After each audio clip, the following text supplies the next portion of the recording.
Welcome to the Divinely Driven Results live show. My name is Elise Smith, Christian business strategist, and we get to empower Christian women entrepreneurs just like you to be able to reach their sales goals by partnering with God, empowering their mindset, and utilizing biblical business strategy. Guys, what do you feel about selling? Let's see it in the chat. Does it make you totally nervous to sell? Do you hate the word sell? Do you love it? What are your thoughts? Because I feel like selling is one of those things that is extremely polarizing. You either love it or you hate it, or you're not quite sure exactly what that looks like for you. And so we're going to get really honest about selling here today and give you some amazing tips and strategies on how to sell like Jesus. Doesn't that sound amazing? That servant-led selling? Well, that is exactly what Brandi is so perfect at, guys. Here at Divinely Driven Results, we have amazing coaches to be able to support our clients and our audience with the strategies that are straight from the Bible. And these are amazing ladies who are specialists in their own businesses, and also here at Divinely Driven Results to be able to empower you to reach those sales goals that God has put on your heart. And so one of our pillars in our 7 pillars of a divinely successful business is, oh my heavens. Oh my heavens, what is your pillar called, Brandi? Servant-led selling. Yeah. Selling through service. It's selling through Jesus. Thank you. Oh my heavens. Okay, this is total prego brain, guys. I have to tell you, I have never blacked out on my own pillars before. Okay, servant-led selling through service. There we go. Okay, so we have 7 pillars of a divinely successful business here at Divinely Driven Results.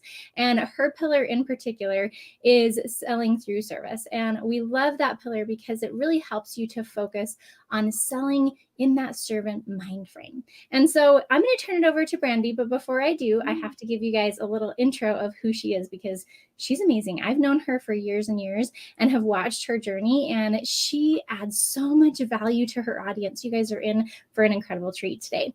So Brandi Bretthauer is a daughter of a king, wife, mother, and kingdom mentor, advisor, prophetic strategist, and speaker. She does it all, guys. She's amazing, and she's an incredible mom too. She equips kingdom leaders to amplify God's voice and prophetically strategize the joy of being alive in your calling. Fun fact about Brandi, and I saw this on her social media, is that the Kansas City Chiefs mascot, Casey Wolf, was at her wedding reception. These guys, her and her husband John, are just the funnest when it comes to watching them get excited about football. So super awesome. But Brandi, thanks so much for being here today. I know that these ladies are in for a treat, all about servant-led selling and listening with Jesus. So take it away. Yes, thank you so much, Elise. I really appreciate the opportunity to hang out with you and all of your wonderful people in your community. So I just appreciate that. And today, yes, we are talking about selling, and really there's so much to this topic that we could spend days, hours, but in the respectful of time and all the things, right? I'm going to share with you guys the number one thing that I think will aid you, not just in life, not just in business, but particularly inside, and we take it down to a granular level, inside your sales conversations. And inside Elise's program, we talk about the 5 steps to mastering a servant-led, heart-filled sales conversation. But today we're just going to focus on step 2, which is just listening and having a mindset, a heart disposition to listen to our prospects. And this will take you so far, guys. And I can share with you the actual strategies, like, you know, having that disposition, making sure that you're giving plenty of space for that individual to be seen, heard, and loved, and articulate what they're feeling. How oftentimes when we're struggling with something, we can't even articulate ourselves, right? It's hard to get out what we're struggling with. So this is why Elise is talking about so much about spending time with daddy-daughter time. So you can develop the muscle of discernment and be partnering with the Holy Spirit so that when you're sitting on those sales conversations with your prospects, clients, everybody in your life, you're discerning the depth of what they're really trying to say. And a perfect example of that is the Samaritan woman at the well, where Jesus sits with this woman, and she's she's kind of trying to stay surface level, right? Because, you know, there's a lot of emotions and feelings that, you know, that is there, but Jesus gets to the depth of it. He gets to the depth of it by creating a safe space, right? It's no coincidence that he sent his disciples off to town to go get food and supplies so that they could have this safe place to be her, so she could be seen, heard, and understood and felt loved. So he created that safe space to give her time to experience that revelation. But he followed it up with asking open-ended questions that allowed her to think and go and have that revelation of who she's sitting with as the Messiah, right? And this is what we have to do in our conversations, right? We have to create that space. This world is so crazy. How many times are you sitting here, you're looking at your phone, you're off here, your spouse is on the couch, they've said something to you. I'm guilty of it. So there's no shame, there's no condemnation in this whatsoever, guys. But someone says something and you're like, what did you say?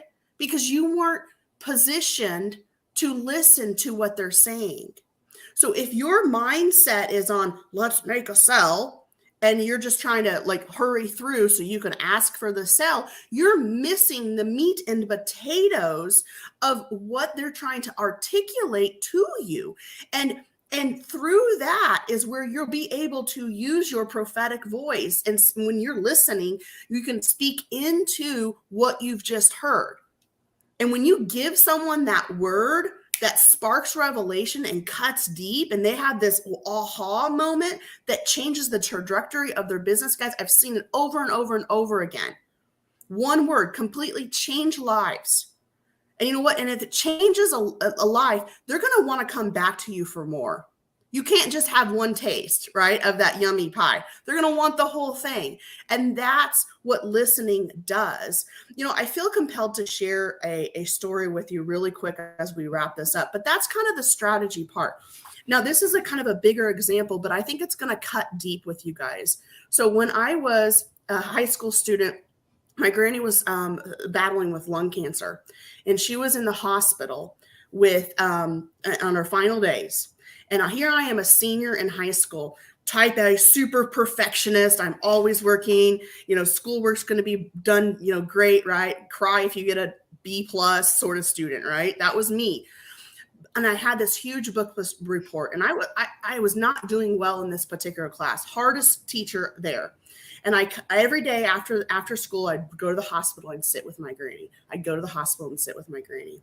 And one particular day, I brought my book. I brought my book and I sat by her bedside and I started to read. And she yanked it out of my hand and she slammed it on the desk because I wasn't present with her. In that moment, she taught me everything about being present. It's not about the distractions of the book, of the cell phone, of trying to get to the sale. It's about being present in that moment. You have no idea what someone else is experiencing on the other side of that call. So yes, this might be a dramatic type of story, but we don't know. And Jesus wants us to show up and love and create that safe environment so we can transform lives. And that's what it's about, guys, is having the heart set and mindset disposition of loving and creating that space, partnering with Holy Spirit so you have the discernment to give the word of revelation that will make an impact. That's what I got for you on listening, guys. I'm just in awe over here because, oh my heavens, when this woman speaks truth, she speaks truth, right? I mean, we can just feel it in our bones, and she's amazing at this. She definitely has a prophetic gift in this. And one of the things that I want you to expound on just a little bit, because I think we have a little bit more time, is just this concept of, I mean, I've reread and read the Samaritan woman story over and over again. And we always teach it from a prospecting standpoint. So I love how you brought it in for sales and how she wanted to focus on kind of the surface layer things, but Jesus wanted to take her deeper. Talk to us about how we can do that in our sales process. Yeah. I mean, that's what it is it's about listening and pulling out of them with those opening-ended questions. Tell me more about that. What do you mean by that? Can you explain a situation? Because when you are creating that dialogue, what you're doing is you're gathering more information. It's just, I mean, if you think about your corporate experience, they gather data and they gather data. So then they can look at the data and that was one of my corporate jobs. And then we can read the story. That's the discernment part. And so that's what you have to do. It really is that simple. It's about the mindset, disposition, and the heart disposition to help you get through it. But it truly is that simple to sit there and say, well, can you tell me more about that? What's going on? What's going on that you're not converting? What's your messaging like? Okay. How are your sales conversations flowing? What are people saying when you're on there? Because the more data you collect, the more you're going to be able to understand and have that full picture and to be able to speak into it. So it really is about just continuing to mine in a loving way, like Jesus did, to get that information out. Mm-hmm. Oh, I love that. It is so incredibly powerful when we listen. There's a quote, and I have no idea who said it, but it's not that the greatest human need is not to be loved, but to be understood. And that's exactly the gift that we can give the person that we're talking to on that sales call. Regardless of if they buy from us or not, we can hear them, we can be present, and we can really listen and dive in deeper to what maybe they're not saying, right? I mean, think about the woman at the well, is that she was not saying a lot of things. And Jesus picked up on those things and dove in deeper and was able to help her in such a powerful way. And we can do that too. So, ooh, girl, I love it. So any last thoughts that you have for the audience that God has placed on your heart today? Oh man, I have so many. We have to change. Guys, selling is easy. You go through your everyday life and you sell. You sell your spouse on where you need to go out to eat, where you're going to go to vacation. You sell every single day without knowing it. And I'm guilty of this too. When I put on the entrepreneurship hat, I completely wigged out and had all these imposter syndrome, mindset issues, healing work I needed to do. So again, this is not shame or condemnation or any of those things. It really boils down to us working and partnering with you, with Holy Spirit, with God, spending time with daddy-daughter time, and reframing your thoughts about sales, because we have been taught in the secular world, that a sales is taboo and slimy and sleazy. And we've all fallen victim to unhealthy sales practices. Absolutely. Because we live in a broken, fallen world, right? But we have an opportunity to partner with God and to reform what sells to the original intent of what it was. I mean, if you really think about the woman and the Samaritan woman at the well, he sold her.